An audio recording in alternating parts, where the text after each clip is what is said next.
Super, donc je vois que ça marche bien. Bonjour à tous. Je vois qu'on a déjà un certain nombre de personnes qui sont connectées et puis on voit le chat fonctionne. Donc c'est parfait. Je vais commencer à dire quelques mots sur le webinaire et puis après je passerai la parole aux invités. Donc je me présente Christine Gardy du pôle de compétitivité finance innovation. Bienvenue à ce premier webinaire donc d'EcoFintech. Pour la petite histoire, en 2017, Finance Innovation s'est lancé à l'initiative du gouvernement avant que la crise financière n'éclate. L'objectif, c'était de réunir les entreprises petites et grandes, les laboratoires de recherche, les pouvoirs publics autour de la finance pour faire émerger des solutions nouvelles qui seront labellisées. Donc aujourd'hui, plus de 12 ans après, une nouvelle crise émerge avec l'arrêt brutal de l'économie. Et bon nombre d'actions ont été mises en place, comme vous avez pu le voir, qui sont encore pour soutenir les activités économiques, que ce soit des actions publiques, des actions des entreprises, du secteur privé ou des solidarités citoyennes. Mais beaucoup affirment que la crise reste devant nous. Ce qui est intéressant de souligner, c'est qu'un certain nombre des maux économiques actuels préexistaient avant l'arrêt de l'économie.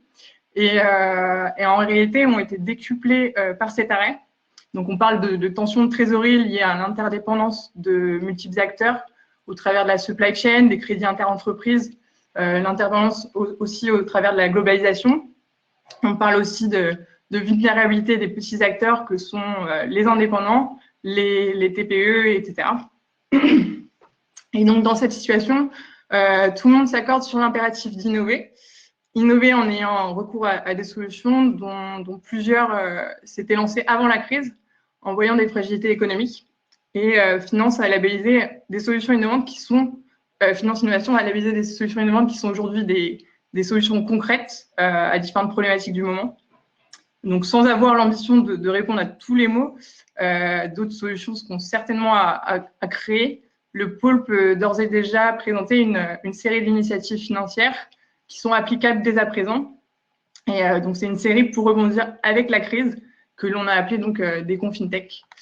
Et donc, pour commencer cette série, on a fait le choix de proposer une solution encore méconnue en France, mais qui est déjà bien développée en Suisse et dans d'autres pays, qui a émergé en réponse à une autre crise économique, la crise de 29, donc plus ancienne encore, et qui répond à trois enjeux actuels, donc à la fois la trésorerie des entreprises, la relance de l'activité et la priorité au local, beaucoup mise en avant ces derniers temps. Donc c'est une solution qui a été médiatisée dans un film il y a 5 ans qui s'appelle Demain, qui a été césarisé et qui finalement est plus que d'actualité aujourd'hui. Et donc je parle donc bien du barter que je vais laisser présenter par nos deux invités qui l'ont développé dans leur pays respectif. Donc la Suisse pour la Banque Vir et puis la France pour France Barter. Avant de commencer, c'est petite précision, c'est une solution qui est promue et soutenue par le collectif Territoire et Finances Nouvelles, qui rassemble différents organismes et qui référence actuellement notamment des solutions de financement dans les territoires. Et enfin, donc pour information, le webinaire se déroulera en 2 temps. Donc une présentation de 10 minutes de chaque intervenant, puis une interaction. Donc vous pourrez poser vos questions dans le chat et on reprendra vos questions à la fin. Donc tout de suite, je passe la parole à notre premier invité, Antoine Berger, pour la banque Vir.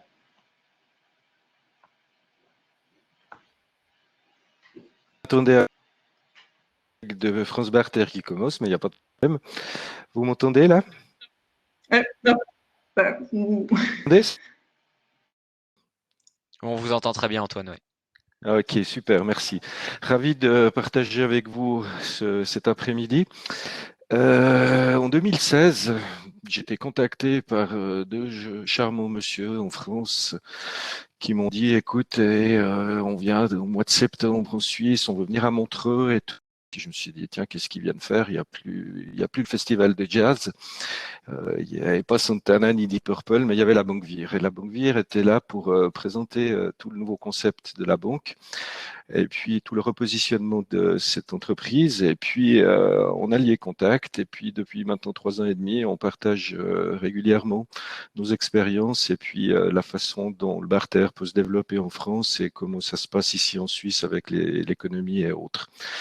Je vais prendre beaucoup de plaisir à partager. On va essayer de sauter de vidéos et autres ensemble. Je vais partager maintenant mon écran et hop, c'est parti.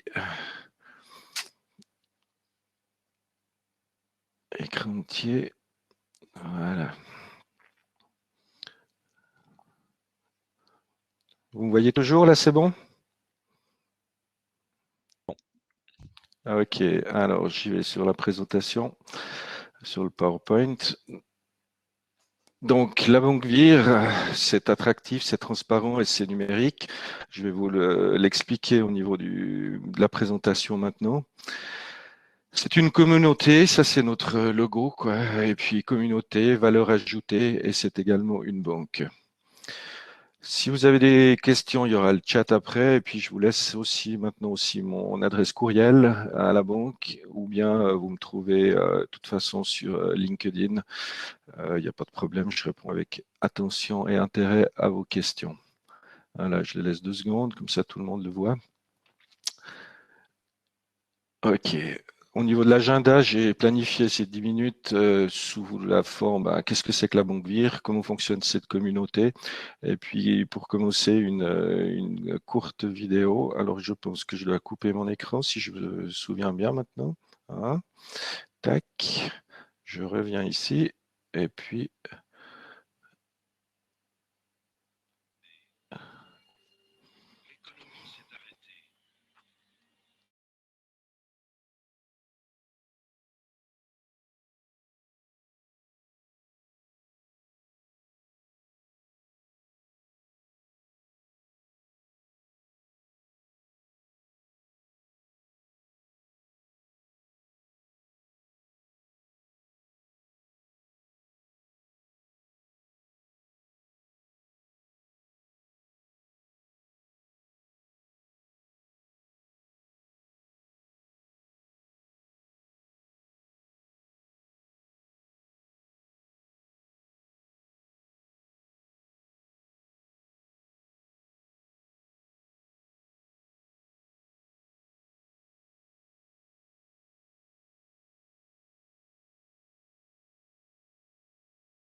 vous m'entendez toujours là? C'est bon? Toujours. C'est bon, ok. Alors je repasse à la présentation. Donc vous avez compris avec le petit slide de départ. La Banque Vire, ça a été créé effectivement il y a 80 ans. Il y aura une vidéo après qui va vous l'expliquer. On est devenu progressivement une banque. Donc c'était fondé en 1934, basé sur la théorie de l'argent circulant. On a un statut bancaire, donc le seul pays au monde à avoir 2 monnaies officielles qui sont le franc suisse et puis au début, il y avait que du VIR qui fonctionnait entre les entreprises. Et puis progressivement, on a aussi mis en place des produits en francs suisses qui nous permettaient aussi d'accéder au crédit pas de consommation, mais au niveau de l'immobilier. On est devenu une banque en 1998 et puis depuis 2000, on a aussi une activité bancaire traditionnelle pour la clientèle privée. En novembre 2016, c'est là que j'ai rencontré Arthur et Samuel à Montreux, donc ça fait quelques mois. Et puis, on a aussi la fierté d'avoir une femme qui est présidente du conseil d'administration de la banque. C'est quand même quelque chose de magnifique aussi que ce soit bien équilibré entre les hommes et les femmes. Quelques chiffres, donc on a un bilan d'environ 5 milliards, on fait heureusement du bénéfice 14 milliards. Le VIR tourne à peu près actuellement à 750 millions de francs suisses de VIR par année. C'est une monnaie anticyclique, donc vu que l'économie devrait aller un peu moins bien, automatiquement ce chiffre d'affaires en VIR va logiquement augmenter de nouveau, on le verra plus loin. On a en Suisse 30 000 PME. Et puis, vous et moi, à titre privé, vous ne pouvez pas ouvrir un compte auprès de la Banque VIR avec ce réseau. Donc, on a quand même quelques entreprises qui ouvrent des comptes pour leurs collaborateurs afin de leur permettre aussi d'accéder au réseau. Nous sommes 300 collaborateurs, nous sommes dispersés sur toute la Suisse avec différentes agences en Suisse romande et en Suisse alémanique principalement. Et nous sommes une banque coopérative avec 2300 coopérateurs. Comment fonctionne la communauté? Alors, je vais me retirer de nouveau. Et puis là, normalement, il y a de nouveau un deuxième diaporama qui va partir.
Voilà, je vais reprendre la main. Merci. Hop là, tac. Excusez-moi.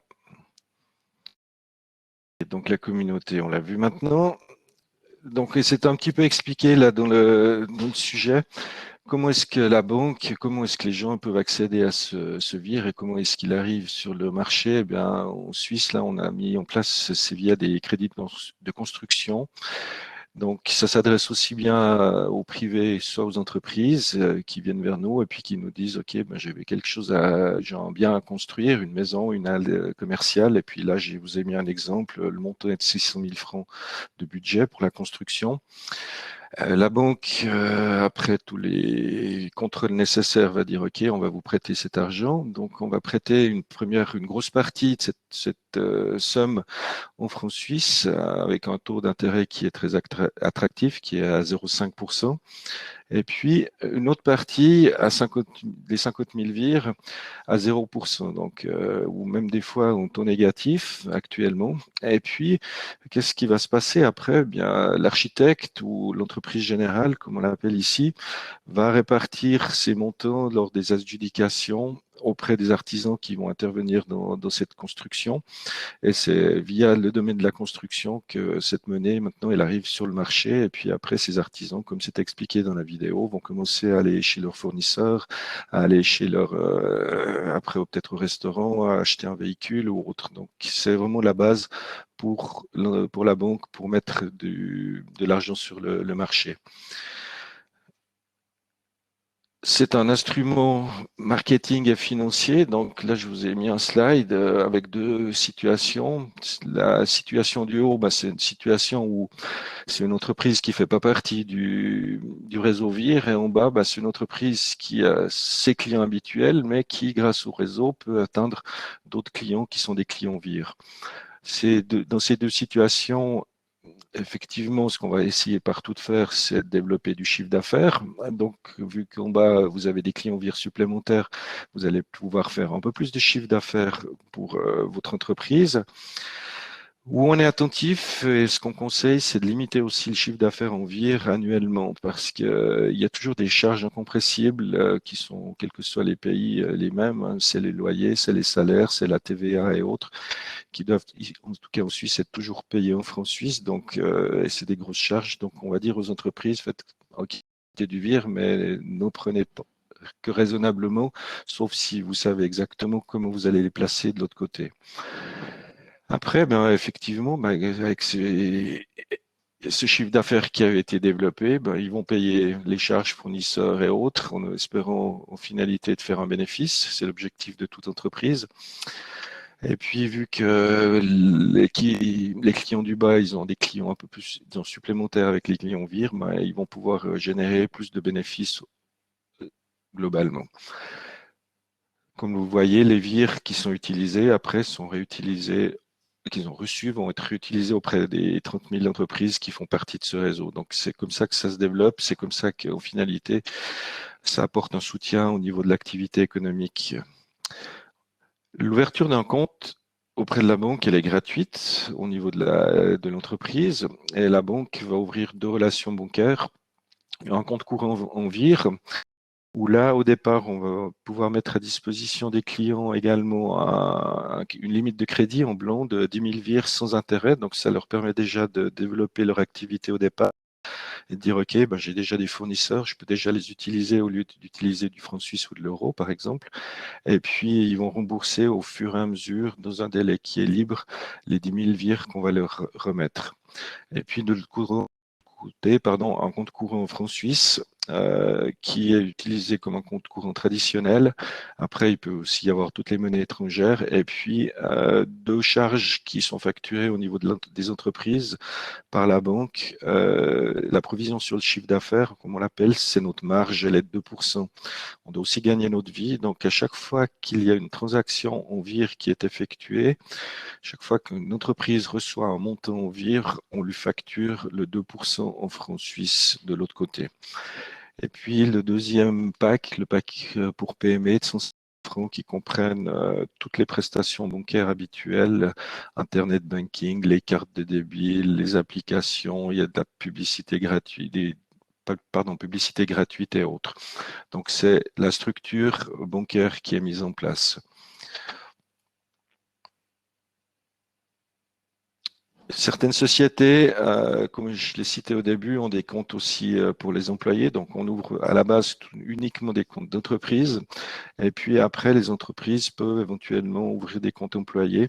Ils n'ont pas l'autorisation d'utiliser les vires pour payer leurs employés pour des salaires. Par contre, ça peut être pour des frais de déplacement ou d'entretien de la personne, mais qui sont séparés. Et puis, une autre possibilité, c'est que le propriétaire de l'entreprise, on va dire, sorte ses vires pour les utiliser à titre privé, par exemple pour acheter un bien immobilier ou un véhicule, et qui ne veut pas passer ça dans sa comptabilité d'entreprise pour séparer les deux choses. Voilà. J'ai essayé d'être assez concis dans la présentation. Merci de votre confiance et de votre attention. Je vais relaisser un tout petit moment la vidéo du Manifilm Demain qui nous avait fait aussi une très belle publicité. Et j'attends avec impatience vos questions et surtout d'écouter mes copains de chez France Barter. Merci.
Ouais, je suis pas sûr que c'était la bonne vidéo sur le passage du WIR, mais bon, écoute, en tout cas, merci beaucoup Antoine. Je me permets de prendre la main. Donc moi, je suis Samuel Cohen, je suis le cofondateur de la startup coopérative France Barter qui a été créée en 2014 avec Arthur Barre qui est basé à Lyon. Moi, je suis basé à Paris dans le Palais de la Bourse aux côtés de Finance Innovation. Et puis, on est ravis voilà, d'organiser et de co-organiser avec Finance Innovation ce webinaire. Et on est ravis de la mobilisation que ça suscite, puisque c'est vrai que nous, on est bien mobilisés en cette période de crise pour apporter une solution alternative aux entreprises, notamment aux TPE-PME qui sont très impactées. On va le voir, nous, on pilote ce réseau depuis 2014, on a 1450 entreprises membres et on est en contact direct, c'est une de nos forces, avec ces entreprises pour les mettre en relation avec d'autres entreprises du réseau. Donc, on est en dialogue permanent avec ces dirigeants d'entreprise qui voilà, dès le début du Covid et de la crise sanitaire, nous ont fait part de leurs inquiétudes et s'en remettent aussi au réseau pour continuer à se développer en trouvant des nouvelles opportunités, des nouveaux clients et aussi en réalisant des achats sans mobiliser de trésorerie. C'est là une des promesses que l'on réalise avec l'équipe France Barter et avec cette coopérative qui en fait soutient un modèle de compensation de factures et un réseau d'entreprises. Donc, je n'ai pas fait une grande présentation avec des vidéos à l'appui, mais les vidéos de notre mentor et pionnier Antoine du WIR ont été très, très instructives. Nous, on est sur un modèle évidemment très différent du WIR au sens où on est beaucoup plus jeune. Hein.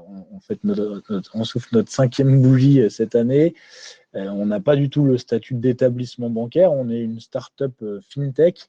On a en commun et comme lien avec le WIR le fait d'être une structure coopérative et d'avoir au sein de la structure toutes nos entreprises utilisatrices qui peuvent devenir sociétaires de la coopérative France Barter. C'est ce qu'on appelle une SIC, Société coopérative d'intérêt collectif. Et on a aussi au sein de la coopérative une catégorie partenaire dans laquelle on a des banques, notamment la Caisse d'épargne, le Crédit coopératif, qui nous soutiennent financièrement et qui nous aident aussi à valider certains process. Donc j'ai une rapide présentation, quelques slides que je vais vous partager, et Arthur aussi va prendre le relais après pour vous expliquer ce qu'on peut déployer au niveau des... Alors attendez, hop, voilà, ça devrait être bon. Vous voyez là à l'écran? Ouais, nickel. Voilà, et Arthur prendra la main derrière pour expliquer ce qu'on peut déployer au niveau des territoires et des régions pour proposer le barter comme un vrai outil d'économie circulaire.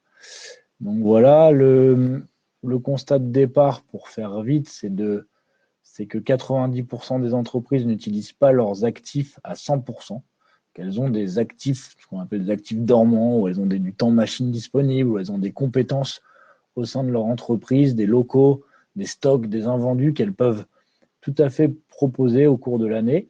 Elles ont aussi pour beaucoup des saisonnalités. Et donc, le barter peut être utilisé pour lisser ces activités. Et l'autre constat, c'est que des entreprises en France, notamment, peinent beaucoup à financer ce qu'on appelle leurs besoins en fonds d'exploitation, besoins en fonds de roulement. C'est donc des dépenses courantes, c'est de la trésorerie.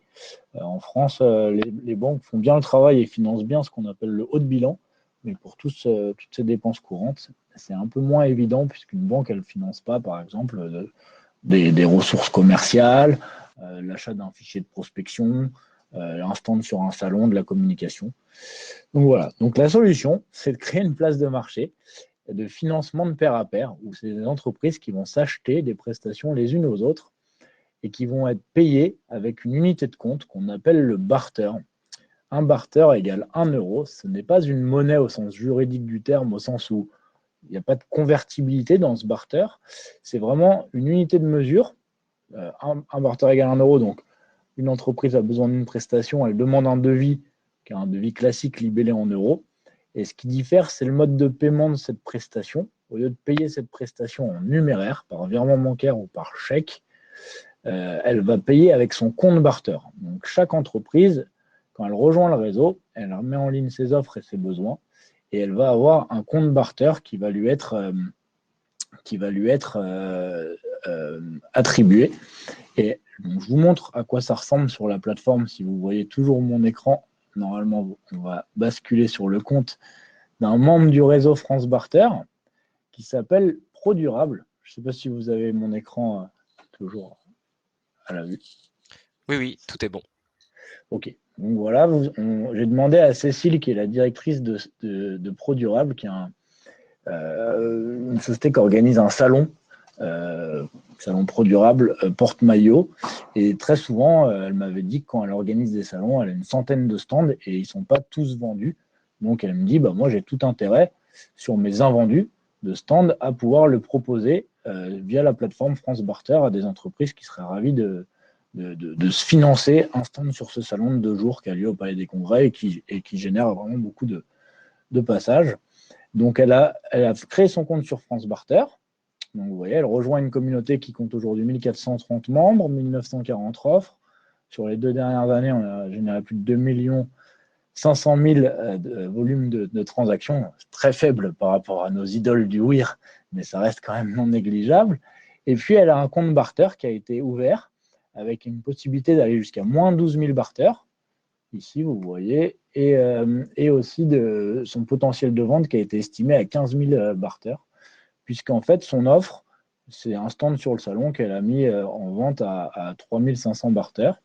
Et ça intéresse beaucoup d'entreprises. Je le précise aussi à cet endroit, une entreprise peut mettre en ligne ses offres principales, mais aussi ses actifs inutilisés. Donc, c'est justement ce que j'évoquais. Donc, ça aurait pu aussi être d'autres choses dont elle dispose au sein de sa structure qu'elle veut mettre en ligne.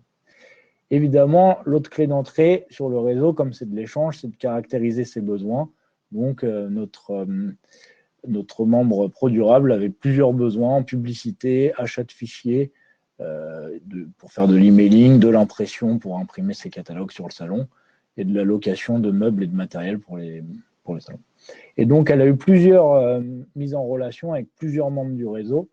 Vous voyez, là, il y a tout un suivi de ces mises en relation. Et puis, je vais vous montrer, avec son accord, son relevé de compte barter. Donc, c'est les opérations qu'elle a pu effectuer. Donc, voilà, elle a fait une vente en vert pour 3 885 €, un stand sur le salon 2020 pour la société DreamAct, qui est une société qui fait des objets éco-responsables. Et par contre, elle avait aussi acheté pour 1 332 € de décoration florale, un stand pour un fichier d'emailing sur une base de données qualifiée, des chambres d'hôtel auprès de l'hôtel Moderne, qui est un hôtel qui n'est pas très loin du Palais des Congrès, pour pouvoir y loger son staff lors du salon. Et puis, dès qu'elle a un besoin nouveau, elle peut vraiment aller sur la plateforme et faire une recherche. Donc, vous voyez, il y a différentes catégories de produits et de services. Et puis, il y a différentes offres qui sont toutes géolocalisées avec les prix et le pourcentage barter. Voilà, elle peut faire une demande de mise en relation avec tous les membres du réseau. Elle reçoit notre newsletter et elle a une visibilité sur ce que nous lui proposons. Donc, je reviens sur notre présentation. Et avant de passer la main à Arthur, je vais vous donner 2 mots sur les avantages de l'échange. C'est de valoriser ses ressources disponibles, ça on l'a vu, de faire des économies de trésorerie. On l'a vu, beaucoup d'entreprises, parce qu'elles peuvent payer des prestations en barter, vont réaliser des achats qu'elles ne réaliseraient peut-être pas forcément s'il fallait débourser en trésorerie et faire un paiement en numéraire. Donc ça, c'est assez... c'est vraiment ce qui nous anime et notre promesse, c'est d'apporter un nouveau outil de financement pour ces entreprises. Et puis ça fonctionne bien, puisque en limitant ces contraintes budgétaires, on recrée des nouvelles formes de collaboration avec plus de confiance, avec plus de local aussi. Ça, c'est un des points assez clés de notre démarche. On s'est aperçu avec satisfaction qu'en limitant les contraintes budgétaires, c'est moins la guerre au prix et les entreprises ne vont pas aller sourcer un fournisseur ou un prestataire à l'autre bout du monde, mais plutôt favoriser le local, ce qui est aujourd'hui assez important et clé selon nous. Donc ça assoit vraiment cet objectif, et puis ça permet aux entreprises de s'identifier et de collaborer mieux ensemble sur un principe d'économie circulaire. Donc voilà, je le précise, l'activité qu'on réalise, donc tout passe par des transactions qui sont avec des factures de compensation, et ça c'est quelque chose qui a été précisé par Bercy dans le cadre d'un guide sur les échanges interentreprises publié en 2013. Je vous mettrai le lien dans le chat. Un mot sur le business model avant de donner la main à Arthur, parce que tout le monde nous demande comment ça fonctionne et combien ça coûte d'être sur une plateforme d'échange. Donc nous, on a des frais d'adhésion au réseau qui sont de 235 € par an. Donc c'est une adhésion annuelle pour les entreprises, et on prélève des commissions de 5% sur les ventes et sur les achats. Donc des deux côtés, côté vendeur, côté acheteur, 5% de la transaction. Et donc notre commission, elle est perçue en numéraire, je le précise, elle n'est pas perçue en barter. C'est comme ça qu'on se rémunère. Je l'ai précisé aussi, nous sommes une coopérative et les entreprises qui rejoignent le réseau peuvent souscrire à une part à 100 € au capital de la coopérative. Elles deviennent ainsi sociétaires et elles partagent la gouvernance. Et ça, c'est un bon enjeu pour aussi nous les impliquer au maximum, avoir une transparence et qu'elles puissent suivre un peu nos évolutions chez France Barter. Voilà, Arthur, je te laisse parler un peu de notre travail aussi au quotidien, qui est d'animer ce réseau d'entreprises et puis des différentes offres qu'on peut proposer au réseau et au territoire. Ouais, bonjour à tous. Du coup, je suis Arthur, cofondateur de France Barter. Écoutez, on est ravis que vous soyez si nombreux à vous intéresser à notre modèle. Donc, comme je disais, ça vient depuis 2014, on développe cette communauté d'entraide. On permet très simplement aux sociétés de collaborer entre elles et de financer des achats via des paiements par compensation sans utiliser leur trésorerie. Et en fait, on a aussi remarqué que la crise sanitaire à laquelle on fait face, c'est aussi une formidable opportunité économique pour l'émergence des modèles alternatifs. Alors, je ne sais pas par quel mécanisme, mais chacun comprend un peu la nécessité de faire différemment, plus localement. Donc, nous, ça s'est concrétisé par un trafic sur notre site web qui a été multiplié par 5, par un nombre d'adhérents qui est en augmentation constante. Donc, on reste une petite équipe, donc on se structure pour faire face à l'augmentation du trafic et l'engouement sur ce nouveau mode de financement. Et en fait, on a été aussi pas mal contacté dernièrement. Donc, parallèlement aux entreprises qui adhèrent au réseau France Barter, on a été contacté par des réseaux d'entreprises. Donc, des réseaux d'entreprises, ça peut être des CCI, ça peut être des clusters, ça peut être tout type de réseau qui fédère des entreprises qui partagent des valeurs communes sur un secteur commun et qui avaient envie de développer le barter dans leur communauté. Et ça, c'est des choses qu'on n'avait pas forcément trop envisagées dès le départ, mais on s'est dit que c'était aussi une bonne opportunité pour nous de permettre à des réseaux où il y a déjà de la confiance, déjà des interactions, où les gens se connaissent déjà, de proposer cet outil financier nouveau, mais via un réseau déjà existant, pas forcément de mettre toutes les entreprises un petit peu en vrac sur France Barter. Donc, en fait, on a développé une solution pour les réseaux et les territoires. On s'est structuré en fait techniquement pour proposer des plateformes barter opérationnelles pour des réseaux. C'est-à-dire qu'on peut en quelques jours même développer un réseau de barter spécifique à une communauté d'entreprises. Donc, je vais vous donner deux exemples de communautés barter qu'on a développées qui sont un petit peu à l'opposé de ce qu'on peut faire. Un premier exemple, c'est un partenariat dans l'écosystème de l'économie sociale avec la ville de Paris qui souhaitait développer un système barter pour les entreprises de l'ESS. Donc, on leur a créé en fait une page d'inscription. Et en fait, on a créé une sous-communauté barter. C'est-à-dire que les entreprises qui rejoignent ce réseau s'inscrivent via la page de la ville de Paris. Ils échangent prioritairement entre eux. C'est-à-dire qu'on les fait échanger entre leurs communautés prioritairement. Mais par contre, si une société recherche, par exemple, un service très pointu dans le web et que la communauté ESS ne veut pas lui fournir, on lui permet aussi d'échanger avec la communauté France Barter globale. Et donc, ça permet de développer des synergies locales. Mais s'il n'y a pas forcément de match, si le réseau est naissant, il n'y a pas encore beaucoup d'offres et de besoins, on peut les connecter avec l'ensemble des membres du réseau France Barter. Un autre exemple qui est un petit peu à l'opposé, donc là c'est un réseau d'agriculteurs qui sont venus nous voir et qui voulaient développer un système barter pour des agriculteurs en partant du principe qu'ils avaient beaucoup de machines, donc ils appellent ça des charges de mécanisation qui sont très élevées. L'utilisation de leurs machines, de leur outil de production est très cyclique, donc en gros leur machine reste 95% de leur temps à pas être utilisée. Et là, pour le coup, on l'a proposé, alors là c'est plus ce qu'on appelle nous une marque blanche, c'est un réseau de barter qui est un peu plus indépendant dans le sens où c'est pas nous qui animons ce réseau de barter, mais c'est une communauté d'agriculteurs qui anime ce réseau de barter. Donc ça donne un peu un exemple de ce qu'on peut faire. Soit on a des communautés d'entreprises qui sont proches de l'ADN de France Barter et on peut les plugger à notre communauté globale, soit on a des communautés d'entreprises qui sont très spécifiques et qui nécessitent une animation un petit peu particulière. J'en profite pour faire la transition sur un point qui est assez important sur notre activité de barter. Donc Samuel vous a fait une démo de notre plateforme web. Donc évidemment, pour faire du barter, il faut une bonne techno web, des algorithmes de matching, d'offres, des besoins. Donc tout ça, c'est très bien et c'est indispensable. Par contre, il n'y a aucun réseau de barter, selon nous, qui fonctionne sans animation de réseau. Et c'est là où on a développé, nous, un vrai savoir-faire. Et on a fait un vrai pari, parce qu'il y a énormément de solutions nouvelles, digitales qui arrivent, où c'est que des plateformes, que des algorithmes. Nous, on ne croit pas trop à ça. On croit vraiment au fait que l'innovation, comme l'innovation financière qu'on fait chez France Barter, ça va être soutenu et accompagné. Nous, on a une équipe d'animateurs réseau, c'est-à-dire que toute la journée, on appelle des entreprises, on fait connaissance avec elles, on leur demande de nous expliquer leurs offres, on leur demande de nous expliquer leurs besoins, et on fait aussi des événements physiques, c'est-à-dire qu'on fait des rencontres barter. Donc en ce moment, c'est un peu limité, donc on les fait sur Zoom. Donc on fait des super bourses aux échanges en ligne, qui ont beaucoup de succès, où là, du coup, on permet aux entreprises de se présenter les unes aux autres et aux animateurs réseau d'appréhender les offres et les besoins de chacun pour, encore une fois, animer et fluidifier l'information dans cette communauté.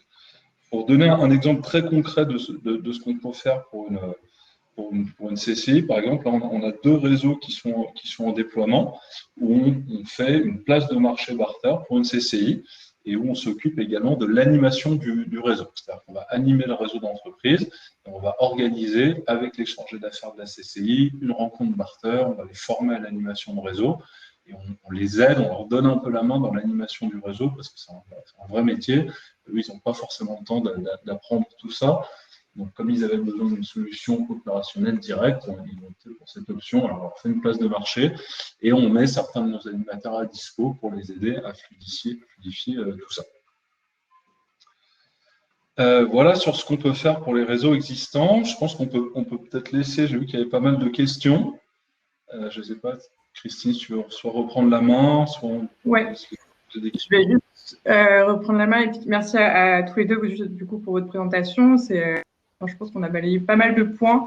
Peut-être une ou deux questions pour revenir sur le thème du barter par rapport à la crise. Et puis après, je prendrai quelques questions. J'ai vu qu'il y en avait aussi dans le chat. Mais du coup, pour bien synthétiser, est-ce que vous pouvez nous préciser un peu dans le contexte de crise actuelle en quoi est-ce que c'est une solution? Je sais que du coup, la Banque Vire, ça fait un moment que vous êtes actif. Peut-être aussi un petit feedback par rapport à comment vous avez vécu les autres périodes, etc. Puis France Barter, vous nous direz aussi, vous nous avez dit que vous avez eu pas mal d'entreprises qui s'étaient inscrites sur votre réseau. Donc, qu'est-ce que c'est la suite pour ces entreprises et pourquoi elles se connectent et c'est intéressant pour elles? Je laisse qui veut répondre au premier. Antoine, je vais commencer volontiers. Volontiers. Bon, comme vous l'aviez bien compris, cette monnaie complémentaire, elle a été mise sur le marché quand l'économie n'allait pas bien. Donc automatiquement, on se retrouve malheureusement avec le Covid dans une situation qui est particulière où l'économie va pas bien non plus. Là, pour l'instant, le VIR, il n'a pas redémarré particulièrement parce que au niveau suisse, il y a eu, les gens avaient encore un peu de cash et puis surtout les entreprises étaient fermées, donc il n'y avait pas de raison que les gens puissent échanger quoi que ce soit. Il y avait plus personne dans les entreprises, beaucoup, donc on était quand même limité pour les échanges. Maintenant, la Confédération suisse a octroyé des prêts. Et puis pour ces entreprises, pour avoir du cash, mais les gens ont peur de les utiliser. Donc nous, ce qu'on s'attend, c'est que ceux qui ont passablement de VIR encore sur leur compte utilisent vraiment cette monnaie maintenant ou ces prochaines semaines ou mois pour, comme l'expliquaient avant mes deux copains, pour insuffler de l'énergie au niveau de l'économie locale. Ouais, effectivement, peut-être pour compléter, il y a un vrai côté contracyclique au barter. Un barter, c'est clairement un outil d'optimisation qui s'utilise quand il y a des capacités de production. Si toutes les boîtes vendaient 100% en euros, il n'y aurait pas forcément d'intérêt à faire du barter, mais comme c'est pas le cas, c'est un vrai outil d'optimisation. Donc nous, on remarque clairement, on a eu beaucoup de boîtes qui ont créé des comptes démo sur France Barter et qui hésitaient un petit peu à passer le pas. Et là, ils se sont dit, avec l'incertitude et les capacités de production, les carnets de commandes sont de plus en plus incertains. Ça en a effectivement incité plusieurs à passer le pas. Et voilà, malheureusement, là, ça a surligné la nécessité d'avoir des systèmes de financement alternatifs pour les entreprises. Après moi, à titre. Après, le challenge, c'est d'avoir de la densité de réseau, c'est ça. Plus on est, plus il y aura de l'échange et tout. Et puis, chez nous comme chez vous, plus on est, mieux pour que l'argent ou le barter ou le vire circule raisonnablement entre les PME. Ouais. Ça me permet de... J'avais découvert, moi, pour la petite anecdote, le barter après une crise dont on n'a pas parlé, qui est la crise de 2007-2008, la crise financière. J'étais à New York et ça parlait beaucoup barter comme solution aussi à cette époque-là, comme c'était les banques qui étaient très touchées, ce qui est différent de la crise actuelle. Les banques finançaient moins les TPE-PME, donc moi j'ai découvert le barter à cette occasion comme un outil de financement de pair à pair entre les entreprises pour les aider dans cette logique. Et non, nous, ce dont on s'est aperçu aussi, Christine, pour répondre à ta question factuellement, c'est que là, avec cette période de blocage, nous, on a proposé l'adhésion gratuite sur avril et mai au réseau France Barter. On a eu 150 entreprises qui se sont inscrites et beaucoup de demandes sur à la fois du web, parce que beaucoup d'entreprises ont besoin, avec aussi cette crise, de digitaliser leur offre, donc que ce soit dans la formation, même dans la restauration, hein, puisque de plus en plus, voilà, c'est un secteur qui est très très touché. Ils nous ont demandé des systèmes de click and collect et ils étaient ravis de pouvoir payer ces services digitaux en barter. Et évidemment, on nous a beaucoup demandé des masques et du gel hydroalcoolique. Donc, on a trouvé aussi des fournisseurs membres du réseau, y compris un Fab Lab à Lyon, qui est inscrit depuis toujours, qui lui a sorti une ligne de visières made in France dans son Fab Lab et qui a pu les mettre à disposition de la communauté France Barter et de les vendre en barter. Okay. Ouais, donc vous adaptez un peu votre offre en fonction de l'activité aussi, ce qui est logique. Du coup, tu parles d'entreprises qui se sont inscrites là pendant la crise, et puis tout à l'heure tu disais aussi que au niveau de France Barter, vous parliez d'écosystèmes au niveau agricole et au niveau de la ville de Paris, donc c'est deux façons un peu différentes. Est-ce que pour lancer le barter, je voyais aussi une question, je crois que c'était André Jaunet qui posait cette question. Est-ce qu'il faut s'adapter à un écosystème déjà en place? Est-ce qu'il faut une taille critique pour que ça fonctionne? Est-ce que aussi, on voit qu'au niveau de la banque Vire, c'est quelque chose qui est au niveau national, mais est-ce que ça marche par petite communauté ou finalement c'est une solution plus globale? Voilà. Comment on lance un peu les deux, hein. Comme très justement Antoine, il faut qu'il y ait une taille critique qui soit suffisante pour que les entreprises puissent acheter en barter un petit peu ce qu'elles veulent, c'est-à-dire que le catalogue de prestations soit intéressant. Mais à côté de ça, il y a un côté local qui est hyper important. Donc, on constate chez France Barter que 80% des échanges, ils se font au niveau local. Parce qu'une entreprise, par exemple, Lyon, qui va rechercher un traiteur, elle préfère trouver des gens qui sont à côté de chez elle. Donc, on a une techno France Barter, parce qu'il y a une notion qui est hyper importante dans la manière dont on fait le matching, c'est la portée, la localisation des offres. Donc, il faut un petit peu les deux. Il faut un réseau national qui soit suffisamment étoffé pour que les entreprises puissent acheter un petit peu ce qu'elles veulent, mais il faut aussi qu'il y ait un tissu local également assez important, et c'est pour ça que se reposer pour nous sur des réseaux qui existent déjà localement, type chambre des métiers, peu importe, CCI ou cluster d'entreprise, ça amène cette connaissance du tissu local que nous, on n'aurait pas. C'est-à-dire que ça permet de développer le barter avec des personnes qui se connaissent déjà entre eux, donc ça va beaucoup plus vite.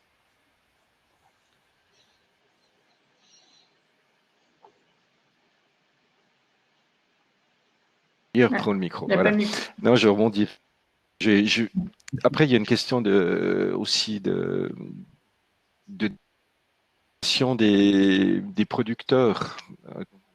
Si je prends l'exemple en Suisse, nous on sait que toutes les grosses entreprises, les sièges sociaux sont plutôt en Suisse alémanique, les grossistes et autres, donc le réseau, il va partir beaucoup travailler sur la Suisse alémanique, et puis après les autres clients, ils vont utiliser dans la proximité, dans les petits réseaux qui sont présents.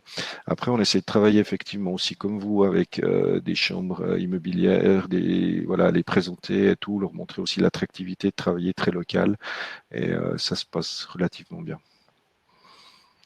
Je vois une question. Envisagez-vous par exemple le futur d'associer les communautés Suisse et France Ça va être difficile. C'est pas que j'ai Pas pas dans la envie. même Parce que non, on parle au niveau de la monnaie, mais non, ce sera pas possible.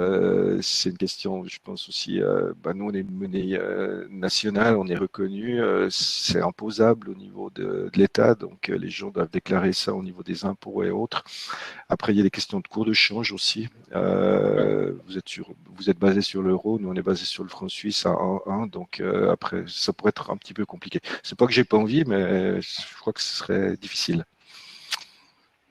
Après, oui, il y a un côté très local, hein, comme l'a dit Antoine, peut-être pour faire un petit focus là-dessus. Nous, on a fait un gros boulot comptable, juridique, fiscal, évidemment, pour vous proposer un cadre qui soit complètement transparent dans lequel faire des échanges, donc ça limite les factures par compensation. Et après, chaque pays a un petit peu ses spécificités, donc c'est un peu compliqué de connecter les deux pour l'instant.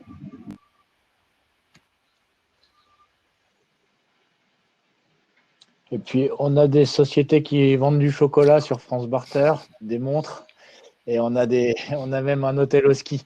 Donc, on a déjà des denrées que les Il me Suisses faudrait ont. des huîtres si jamais. On peut vous trouver ça. Ah. Et on a du bon Merci. vin aussi sur France Barter. Justement, par rapport il y a une question aussi, pour rebondir sur la question Suisse-France, pourquoi vous vous associez pas aussi? Quelle est finalement la différence entre vos deux modèles et peut-être quelles sont les prochaines étapes pour chacun d'entre vous pour comment vous voyez la suite au niveau de France Barter et puis de la Banque Vire aussi, qui sont à deux stades différents. Tu peux répéter la première question là, parce qu'il y a eu deux choses en même temps. Quelle est la différence entre vos deux modèles et puis du coup, quelles sont les prochaines étapes de développement pour France Barter et puis aussi pour la Banque Vire? Est-ce que vous comptez lancer des nouveaux produits adaptés à la crise ou même en parallèle? Bon, au niveau, moi je suis content de voir comme France Barter a bien évolué, ça me fait plaisir. Je vois qu'ils ont une belle plateforme, ils ont une belle communauté qui grandit. Au niveau de la différence, elle est peut-être au niveau de la taille on est une banque, on est 300 collaborateurs, on est payé pour ça à 100%. Donc, on n'a pas que des activités avec le VIR, mais on a aussi d'autres choses. Donc, c'est vrai que c'est notre métier. Voilà, on est payé pour développer ce réseau, donc c'est quelque chose qui est important. Pour de l'activité, on a des produits, mais qui sont plutôt numériques qui arrivent aussi, qui nous permettent de faire venir les gens qui travaillent des prestations en France. Donc, aller les pics, on va dire comme ça, mais toujours avec des plateformes numériques. Et puis, on va lancer un start-up aussi pour aider les startups, pour les stimuler. Avec des 30 000 entreprises en Suisse, vous avez rapidement sans du cash pour créer votre entreprise. Ouais, peut-être un mot sur la différence des modèles, vous l'avez compris. Par rapport au WIR, nous, on est un peu jeune et surtout, on n'a pas le statut d'établissement bancaire. Donc, la grande différence, c'est que, comme vous avez compris dans la présentation d'Antoine, c'est que le WIR peut faire des prêts en WIR et donc injecter des WIR dans le modèle. Et notamment, Antoine n'a pas trop détaillé, mais par rapport au projet de promotion immobilière sur lequel les promoteurs immobiliers vont avoir un prêt, ils vont pouvoir avoir des WIR sur leur compte pour pouvoir acheter des grosses prestations de BTP auprès des artisans et des architectes et des sociétés de BTP du réseau. Donc ça crée vraiment une grosse traction sur les transactions. Nous, on est plus vraiment dans une logique de, comme on n'a pas cette capacité à prêter, de travailler aussi en collaboration avec d'autres acteurs du financement classique ou du financement alternatif pour avoir une caisse de résonance assez large et pouvoir faire grossir la communauté. Comme vous l'avez compris, nous, on a 1500 entreprises, un peu plus depuis quelques mois, mais le WIR en ont 30 000. Donc, on a une marge de progression assez importante. Il y a 6 millions de PME en France. Donc, nous, on a surtout l'idée, l'enjeu d'aller créer des communautés locales, parfois à l'échelle d'une ville, parfois à l'échelle d'un département, en association avec des banques, avec des collectivités. Et ça, c'est un enjeu fort de développement pour nous, pour avoir une profondeur de marché plus importante. Ouais, puis aussi le côté développement dans des communautés existantes, ça fait vraiment partie de nos stratégies. C'est-à-dire, voilà, on a inventé en fait un mode de paiement qui est le barter, une manière de se financer en optimisation des actifs, mais ça peut être utilisé, ça peut s'être approprié par beaucoup de communautés.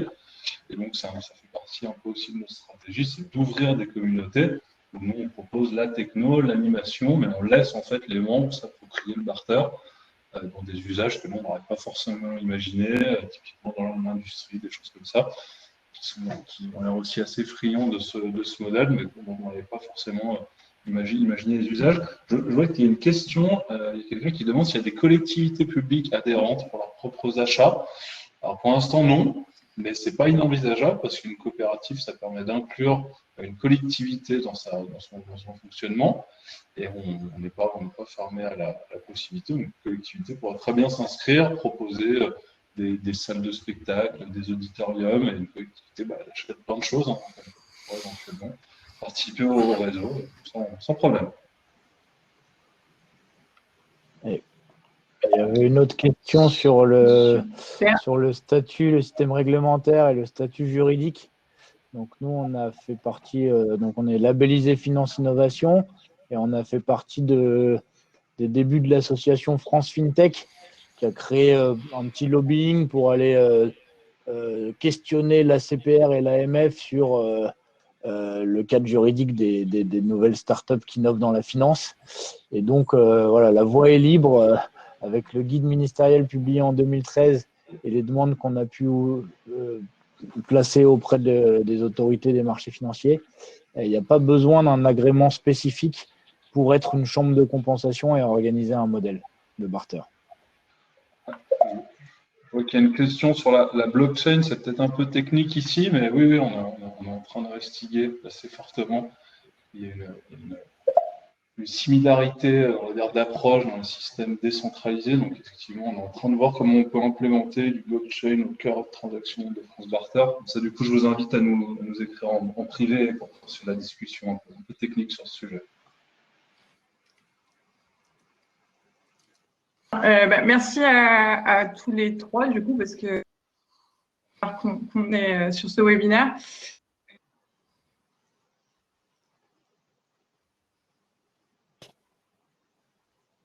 Il t'entend. Enfin, plus là.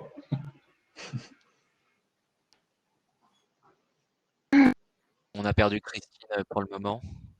Hop. On va attendre qu'elle revienne. Peut-être la dernière question du coup, parce qu'effectivement on avait dit 45 minutes pour le webinaire. Là on est à 1 heure, c'est un sujet passionnant.